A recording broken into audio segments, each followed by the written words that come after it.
की दुल्हनिया कलश का कहे कलश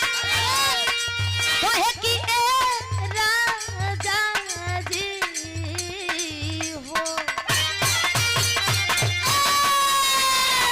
कलश की सुना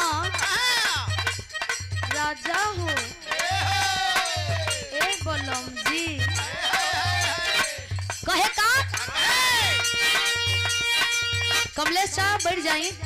रुआ बैठ जाइए